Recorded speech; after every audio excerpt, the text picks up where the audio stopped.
My girlfriend demanded I kick out my roommate because she thinks he's trans, but I refused, and now she's blowing up my life. I, 22M, have a roommate, let's call him Alex 23M, who moved in about 6 months ago. I honestly never considered that Alex may be trans, not that I would care if he was, but that's not the issue. He is a short guy and probably under 5'5", has a lot facial hair, muscles, and looks a lot like a short Henry Cavill in my opinion. No one I know has ever brought up this idea before. I've had my friends and family at our apartment before.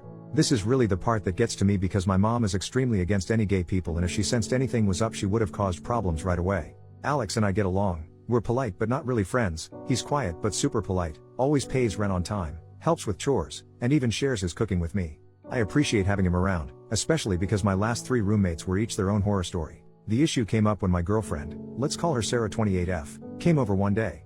Alex was shirtless. To clarify, I forgot to tell Alex that she was coming over, and she noticed the scars on his chest. After that she was quiet and short with me her entire stay there. When she got home, she blew up my phone, asking why I had a female living with me.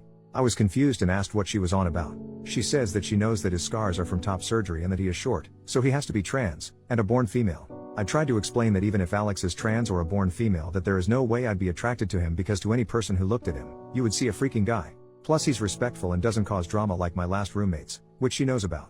Just to be clear, I honestly still have no idea if Alex is even trans. I googled it, and those scars could be from some other surgery, like heart surgery or gynecomastia. And I really don't have an argument for him being short, but there is a lot of short men. At first Sarah wanted me to just ask Alex if he was trans, which why the heck would I do that, or give her his last name so she can run a background check. I said no to both. Then she said this was a violation of trust and that if I didn't either find out if Alex is trans, and kick him out, or just kick him out that she would have to reevaluate things. Basically threatening to break up. I said I don't do ultimatums and that we're done. Since then, she's been messaging me every single day for over 2 weeks, even after I blocked her on everything because she wouldn't leave me alone, pissed that I wouldn't do this small thing for her. She ranges from, "Are you screwing him?" to "Let's just talk, and why can't you at least give me closure and ask him?" to the most recent her telling our mutual friend about the situation. Our friend wants nothing a part of this shit show. I didn't feel bad at first, but after talking about it online, I've had some people say I should have just asked my roommate if he was indeed trans just to keep the peace, or that I shouldn't have essentially picked my roommate who I've only had for about 6 months over my girlfriend of 5 years. I wonder if I'm being unreasonable. I legitimately do not see how any straight dude could find Alex attractive, personally, but maybe I should have done something just to keep the peace. Edit to answer some questions. Same day, did you break up with her? Yes. During the text conversation we broke up. I always told her I had one rule, that I don't do ultimatums. If she were to say choose so and so or me, that I would leave. I put up with a lot of shit, verbal and physical, but I don't put up with that kind of bull crap. Ages? I was 17 and she was 22 or 23 when we got together. It's been a long time, so I'd have to look back to make sure. But yeah, I was for sure 17. We got together the day I turned 17, our anniversary is my birthday. We couldn't get together before then because of the age of consent in my state, which I get now is really messed up. I don't know if it helps, but we have known each other our entire lives. My mom is her mom's best friend. When my mom worked, I would go over to Sarah's mom's house so I wasn't alone. We started talking and flirting when I was about 15 or 16 but didn't cross any physical lines until I turned 17 because I didn't want her to get arrested. I get that sounds bad. I really do. But at the time I didn't see it as bad. Just in case it is asked, our moms encouraged it. Why would you want to be with someone like that? I don't. I really don't. I didn't realize it was transphobia until some people here talked to me about it. I thought it was just her being jealous. But I get how messed up it is now. Please understand I live in the Bible Belt. I didn't even know trans people existed until I was 16. My personal thoughts is that I don't see a problem with people being trans and transitioning. I think at the end of the day it isn't my business. Is Alex trans? I have no clue. He could be, but he could have also had breast cancer, gyno, heart, lung, or any kind of other surgery. I used a photo from Google because this whole time I personally thought he had gyno or something. But it's not my business. Is Alex safe?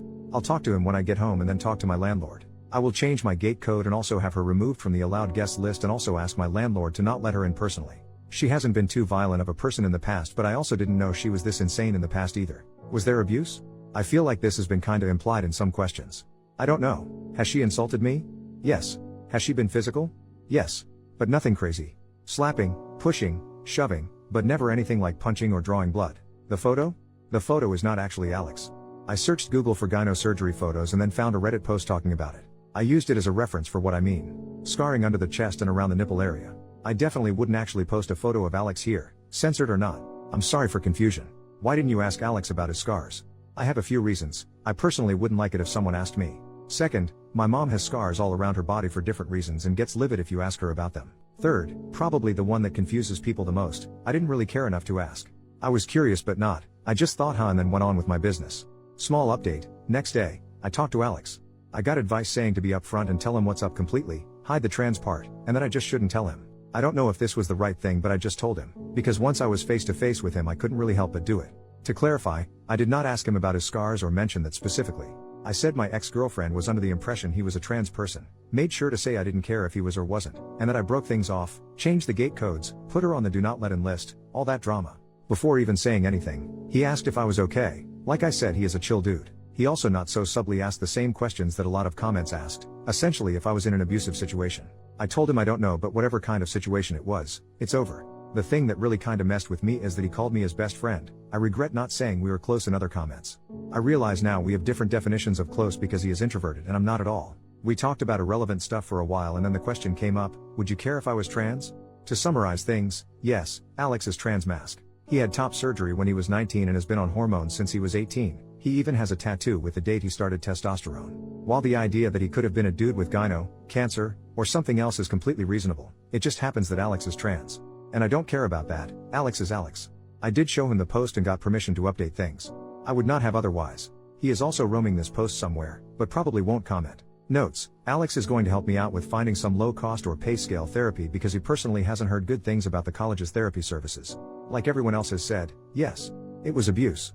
I see that.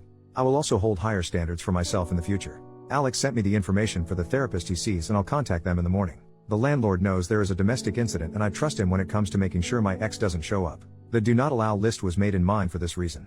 I am not ready to talk to my mom about this, but I hope with some therapy and time I will be.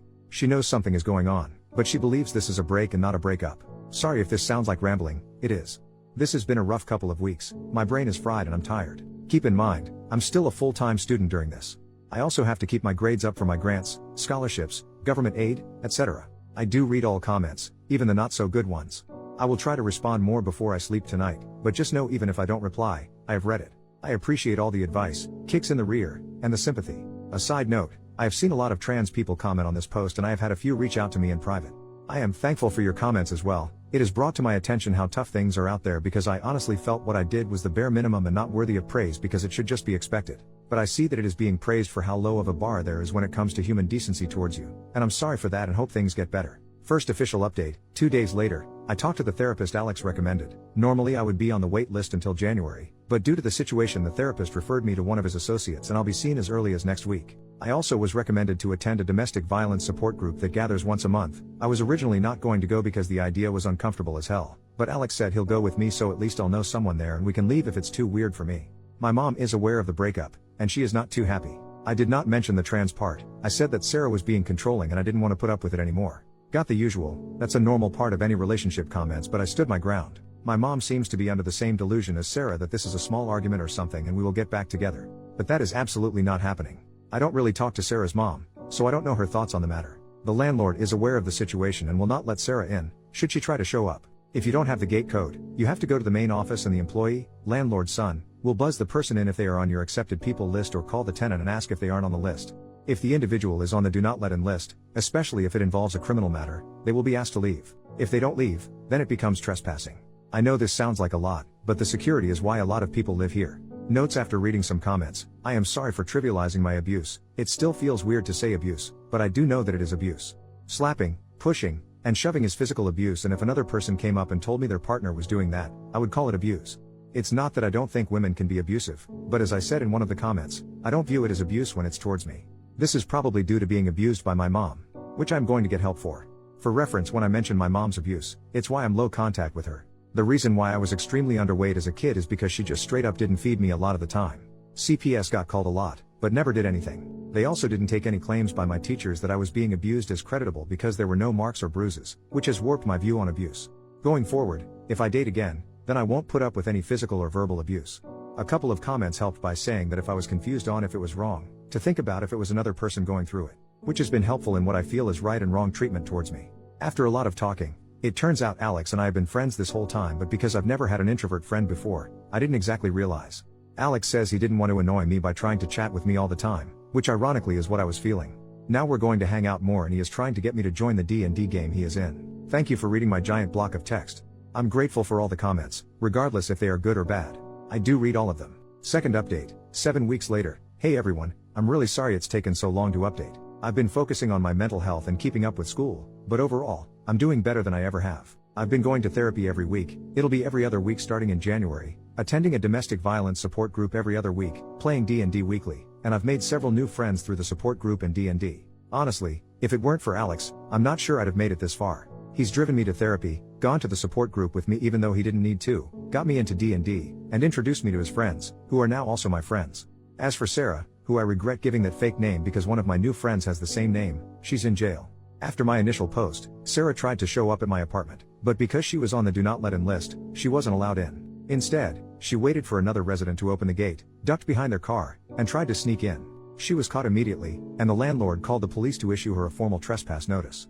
After that, I began the process of getting a PPO, personal protective order. A week later, Sarah was arrested on charges unrelated to my apartment. She was arrested for trespassing, after warning, resisting without violence, and disorderly conduct. She's currently in jail, awaiting her court date. It's likely not going to go well for her since she was already on probation for a second DWI/DUI, and one of the conditions of her probation was to not break the law. How do I know all this?